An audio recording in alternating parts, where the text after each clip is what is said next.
जय हिंद दोस्तों, मैं Suman Patel lead mathematics YouTube channel पर आपका स्वागत करता हूं। आज जो है हम पॉलिटिक है भारतीय राज्य व्यवस्था का एक चैप्टर, प्रथम चैप्टर जो है भारत का संवैधानिक इतिहास, इससे जो है इम्पोर्टेंट 27 क्वेश्चन का डिस्कस करेंगे हम लोग। ठीक है, 27 क्वेश्चन होगा और डिस्कशन के साथ जो है ये लगभग 27 प्लस क्वेश्चन जाएगा, यानी कि 50 के लगभग आपको जो है एक क्लियर हो जाएगा। ठीक है, तो आप जो है इसको ध्यान से देखेंगे इस क्वेश्चन को, और सारा क्वेश्चन जो है ये पूछा हुआ है किसी न किसी एग्जाम में, बहुत ही इंपॉर्टेंट क्वेश्चन ये सारा, तो इसको ध्यान से देखिएगा। तो चलिए देखते हैं पहला नंबर क्वेश्चन क्या है। कहता है कि B.R. अम्बेडकर और महात्मा गांधी के मध्य सन 1932 में हस्ताक्षरित पुनः समझौते में प्रावधान था। तो क्या प्रावधान था? तो इसका राइट आंसर जो होगा यह हरिजन के लिए आरक्षण सहित संयुक्त निर्वाचन क्षेत्र का था। ऑप्शन डी आपका राइट आंसर होगा। और देखेंगे कि यह IAS 1997 में क्वेश्चन पूछा गया है। ठीक है, चलिए नेक्स्ट क्वेश्चन चलते हैं। क्वेश्चन नंबर 2 कहते हैं कि वह कौन अधिनियम था जिसने जो है भारत में सत्ता ब्रिटिश ईस्ट इंडिया कंपनी से ब्रिटिश क्राउन में हस्तांतरित कर दिया। तो इसका राइट आंसर होगा भारत सरकार अधिनियम 1858 में क्या हुआ था कि भारत में सत्ता जो है ब्रिटिश ईस्ट इंडिया कंपनी से सीधे ब्रिटिश क्राउन के हाथों में दे दिया गया। आप देखेंगे कि 1858 से जो एक दो पॉइंट और है उसको हम बता देते हैं।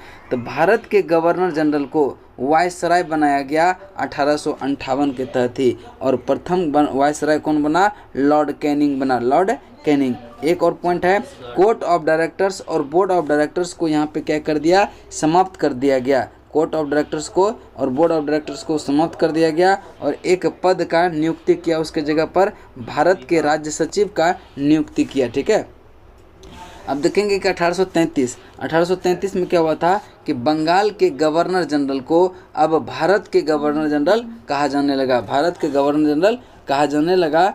और दास प्रथा को विधि विरुद्ध घोषित किया था वो 1833 अधिनियम के तहत ही, लेकिन इसको समाप्त किया था 1843 में। 10 वर्ष के बाद किसने किया था? लॉर्ड एलन बरो ने, लॉर्ड एलन बरो ने। ठीक है, चलिए एक्ट 5 के तहत। ठीक है, एक्ट 5 एक्ट भी पूछता है, तो इसको भी ध्यान में रखेंगे। चलिए नेक्स्ट क्वेश्चन, चलिए इसके बाद चलते हैं। देखिए ये क्वेश्चन भी क्या था, SSC 2020 में पूछा गया है। नेक्स्ट क्वेश्चन चलते हैं, क्वेश्चन नंबर आपका 3 कहता है कि निम्नलिखित में से किस अधिनियम द्वारा भारत के गवर्नर जनरल को अध्यादेश जारी करने की शक्ति प्रदान किया गया था? तो अध्यादेश जारी करने की शक्ति प्रदान किया गया था 1861 अधिनियम के तहत। ऑप्शन बी आपका राइट आंसर होगा, ऑप्शन बी। अब देखेंगे 1892 अधिनियम के तहत जो है अप्रत्यक्ष चुनाव प्रणाली की शुरुआत किया गया था। अप्रत्यक्ष चुनाव प्रणाली की शुरुआत कब किया गया? 1892 अधिनियम के तहत। और भारतीय परिषद अधिनियम 1909, इसको मार्ले मिंटो सुधार के नाम से जाना जाता है, और मुस्लिम समुदाय के लिए पृथक प्रतिनिधिमंडल का इसमें व्यवस्था किया गया था। और देखेंगे कि यह UPPCS 1997 में पूछा गया है, UPPCS 1997 में पूछा गया है। नेक्स्ट क्वेश्चन चलते हैं, क्वेश्चन नंबर आपका 4। सूची 1 को सूची 2 से सुमेलित करें। सूची 1 को सूची 2 से सुमेलित करें कि अगस्त घोषणा ये किससे संबंधित है? तो अगस्त घोषणा संबंधित है लॉर्ड मोंटेग्यू से, लॉर्ड मोंटेग्यू से। और अगस्त प्रस्ताव जो संबंधित है लॉर्ड लिंडथगो से। और अगस्त संकल्प जो है ये महात्मा गांधी से संबंधित है। प्रत्यक्ष कार्यवाही दिवस ये मोहम्मद अली जिन्ना से संबंधित है, यानी कि 2143 आपका राइट आंसर होगा। 2143 देखते हैं, ऑप्शन ए में ही है 2143, तो आपका ऑप्शन ए राइट आंसर हो जाएगा। नेक्स्ट क्वेश्चन चलते हैं, ये भी देखिए आपका UPPCS 1997 में पूछा गया है। नेक्स्ट क्वेश्चन है कि रेगुलेटिंग एक्ट पारित किया गया था कब? तो ये देखिए 1994 UPPCS में पूछा गया है। तो रेगुलेटिंग एक्ट पारित किया गया था 1773, रेगुलेटिंग एक्ट 1773 में। अब देखेंगे इसमें क्या हुआ था, बंगाल के गवर्नर को बंगाल का गवर्नर जनरल कहा जाने लगा, जिसमें बंगाल का प्रथम गवर्नर जनरल कौन हुआ? वारन हेस्टिंग। और इसी 1773 रेगुलेटिंग एक्ट के तहत ही कलकत्ता में एक उच्चतम न्यायालय की स्थापना 1774 में किया गया, जिसका मुख्य न्यायाधीश जो थे वो एलिजा एम्फे थे, एलिजा एम्फे। इस चीज़ को आप ध्यान में रखेंगे। ठीक है, तो चलेंगे नेक्स्ट क्वेश्चन, क्वेश्चन नंबर 6 कहता है कि भारत के गवर्नर जनरल को किस एक्ट के द्वारा अपनी समिति के निर्णय को अस्वीकार करने का अधिकार मिला था? भारत के गवर्नर जनरल को किस एक्ट के द्वारा अपनी समिति के निर्णय को अस्वीकार करने का अधिकार मिला था? तो इसका राइट आंसर होगा 1786 अमेंडमेंट एक्ट के द्वारा। 1786 में किसका कार्यकाल था? तो लॉर्ड कॉर्नवालिस का था, कॉर्नवालिस का। ठीक है, चलिए नेक्स्ट क्वेश्चन चलते हैं। ये भी देखिए यूपी पीसीएस 1990 में पूछा गया है। नेक्स्ट क्वेश्चन है, महारानी विक्टोरिया को भारत की सम्राज्ञी घोषित किया गया था कब? तो इसको घोषित किया था 28 अप्रैल 1876 को, ऑप्शन सी। 38वीं बीपीएससी 1992 में ये क्वेश्चन पूछा गया है। नेक्स्ट क्वेश्चन चलते हैं, क्वेश्चन नंबर आपका 8। सम्राज्ञी विक्टोरिया ने 1858 की घोषणा में भारतीयों को बहुत सी चीज़ें दिए जाने का आश्वासन दिया। निम्नलिखित आश्वासनों में कौन सा ब्रिटिश शासन ने पूरा किया था? तो रियासतों को हड़पने की नीति को समाप्त कर दी जाएगी, यही जो है उसने पूरा किया था। तो इसका right answer option number A हो जाएगा। और ये देखिए यूपी पीसीएस 1994 में पूछा गया है क्वेश्चन। नेक्स्ट क्वेश्चन चलते हैं 9 नंबर। 9 नंबर क्वेश्चन है कि मार्ले मिंटो सुधार का उद्देश्य क्या था? मार्ले मिंटो सुधार का उद्देश्य था पृथक निर्वाचन प्रणाली। और मार्ले मिंटो सुधार किसको कहा जाता है? 1909 के अधिनियम को मार्ले मिंटो सुधार अधिनियम कहा जाता है। नेक्स्ट क्वेश्चन है, ये देखिए आईएएस 1992 में पूछा गया है। नेक्स्ट क्वेश्चन है, मार्ले मिंटो सुधार बिल किस वर्ष में पारित हुआ था? मार्ले मिंटो सुधार बिल जो पारित हुआ था यह 1909 में, ऑप्शन बी आपका राइट आंसर होगा। ये भी देखिए यूपी पीसीएस 1994 में पूछा गया है। नेक्स्ट क्वेश्चन है 11। मुसलमान के लिए अतिरिक्त निर्वाचन मंडल प्रारंभ में किसके द्वारा लाया गया था? तो इसका राइट आंसर होगा मार्ले मिंटो सुधार 1909। मार्ले मिंटो सुधार 1909 में लाया गया था। इसका right answer option number B आपका राइट आंसर होगा। अब ये देखिए कि आईएएस 1989 में पूछा गया है ये क्वेश्चन। ठीक है, नेक्स्ट क्वेश्चन चलते हैं, क्वेश्चन नंबर आपका 12। 1909 में इंडियन काउंसिल एक्ट में किस बात की व्यवस्था की गई थी? 1909 में इंडियन काउंसिल एक्ट में किस बात की व्यवस्था की गई थी? तो इसका राइट आंसर जो हो जाएगा आपका ऑप्शन नंबर कौन सा हो जाएगा? सांप्रदायिक प्रतिनिधित्व, ऑप्शन बी आपका राइट आंसर होगा। ये भी यूपी पीसीएस 1996। नेक्स्ट क्वेश्चन है, क्वेश्चन नंबर आपका 13। कहता है कि मॉन्टेग्यू चेम्सफोर्ड सुधार में प्रावधानों का सार था। देखिए यह क्वेश्चन आईएएस 1987 में पूछा गया है। तो मॉन्टेग्यू चेम्सफोर्ड सुधार जो कहते हैं वह किसको कहते थे? तो 1919 अधिनियम को मॉन्टेग्यू चेम्सफोर्ड सुधार भी कहते थे। और इसका राइट आंसर होगा प्रांतों में दोहरा शासन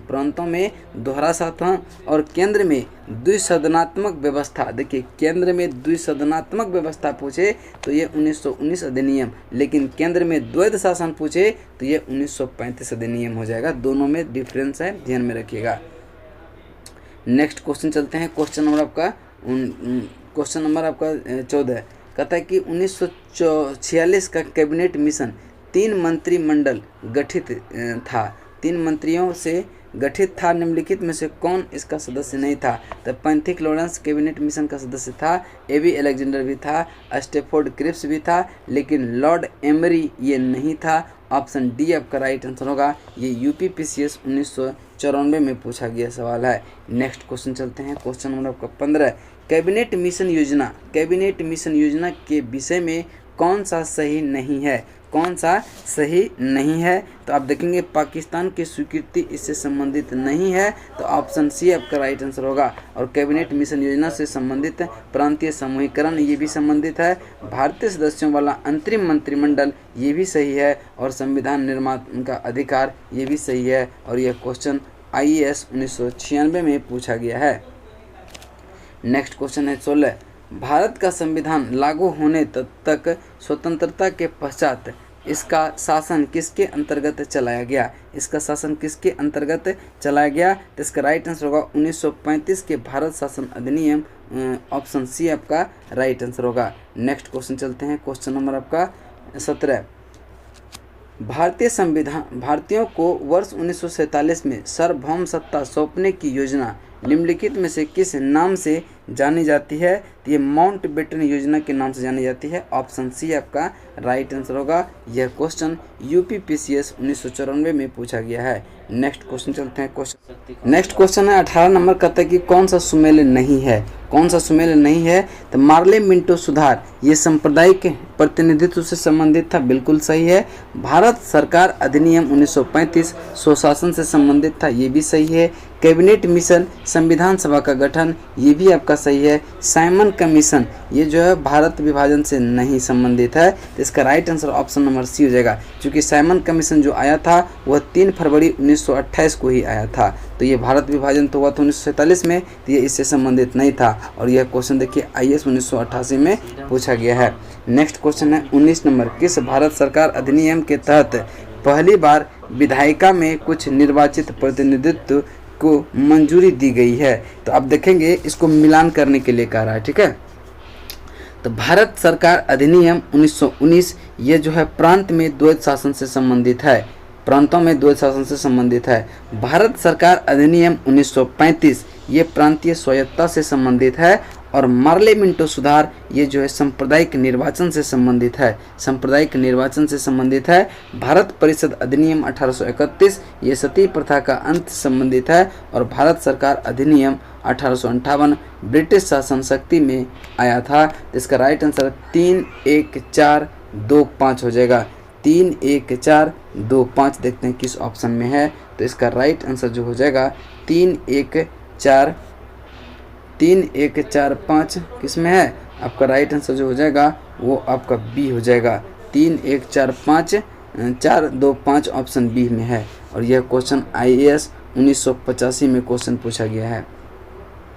नेक्स्ट क्वेश्चन चलते हैं। क्वेश्चन नंबर आपका 20 कहता है कि अखिल भारतीय महासंघ स्थापित करने का प्रावधान शामिल किया गया था, तो इसका राइट आंसर होगा भारत शासन अधिनियम 1935 में, भारत शासन अधिनियम 1935। और देखिए 1935 के अंतर्गत ही संघीय न्यायालय की स्थापना भारत में जो है ये RBI का जो है क्या हुआ था, RBI का भी स्थापना जो है 1935 अधिनियम के तहत किया गया था। भारत और बर्मा का पृथक्करण यानी कि दोनों अलग हुआ था 1935 अधिनियम के तहत ही।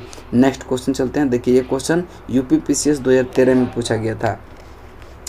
नेक्स्ट क्वेश्चन है निम्नलिखित में से किस अधिनियम के ने जो है केंद्र में द्वैध शासन प्रणाली को स्थापित किया था? ये देखिए केंद्र में द्वैध शासन इसके पहले भी हम बता चुके। तो भारत शासन अधिनियम 1935 और इसी में जो है प्रांतों के द्वैध शासन को समाप्त किया था, ठीक है। प्रांतों में द्वैध शासन को समाप्त किया गया था 1935 अधिनियम के तहत, लेकिन प्रांतों में द्वैध शासन शुरू किया गया था 1919 अधिनियम के तहत, ठीक है। उसको भी आप ध्यान में रखेंगे। और यह यूपीपीसीएस 2014 में क्वेश्चन पूछा गया है। नेक्स्ट क्वेश्चन है संघीय प्रणाली का पहला प्रयास भारत सरकार अधिनियम डैश द्वारा किया गया था? तो 1935 अधिनियम के द्वारा, ऑप्शन सी। नेक्स्ट क्वेश्चन है किस अधिनियम की प्रमुख विशेषता प्रांतीय स्वायत्तता थी? प्रांतीय स्वायत्तता थी तो 1935 अधिनियम, ऑप्शन ए आपका राइट आंसर होगा। और यह देखिए SSC 2008 में पूछा गया है। नेक्स्ट क्वेश्चन चलते हैं। क्वेश्चन नंबर आपका 24 भारत में सचिव का पद किसके द्वारा निर्मित किया गया? भारत में सचिव का पद जो है निर्मित किया गया था किसके द्वारा? तो भारत सरकार अधिनियम 1858 द्वारा। कोर्ट ऑफ डायरेक्टर्स और बोर्ड ऑफ डायरेक्टर्स को ख़त्म करके भारत में एक सचिव का पद का निर्माण किया गया। और यह क्वेश्चन BPSC 2011 में और RRB 2009 में पूछा गया है। नेक्स्ट क्वेश्चन चलते हैं। क्वेश्चन नंबर 25 भारत सरकार अधिनियम के तहत पहली बार विधायिका में कुछ निर्वाचित प्रतिनिधित्व को मंजूरी दी गई, यह किस अधिनियम के तहत? भारत शासन अधिनियम 1909 के तहत, ऑप्शन बी आपका राइट आंसर होगा। और यह SSC 2017 में पूछा गया है। नेक्स्ट क्वेश्चन है भारत शासन अधिनियम 1935 द्वारा स्थापित संघ में अवशिष्ट शक्तियां किसे दी गई है? किसे दी गई है? तो इसका राइट आंसर होगा गवर्नर जनरल को दी गई थी, ऑप्शन बी आपका राइट आंसर होगा। ये UPSC यानी कि IAS भी कहते हैं इसको, UPSC 2018 में पूछा गया है। नेक्स्ट क्वेश्चन चलते हैं। क्वेश्चन नंबर आपका 27 किस अधिनियम को मॉन्टेग्यू चेम्सफोर्ड सुधार के नाम से जाना जाता है? मॉन्टेग्यू चेम्सफोर्ड के सुधार के नाम से जाना जाता है 1919 भारत शासन अधिनियम 1919। ऑप्शन बी आपका राइट आंसर होगा और यह क्वेश्चन एसएससी 2019 में पूछा गया है।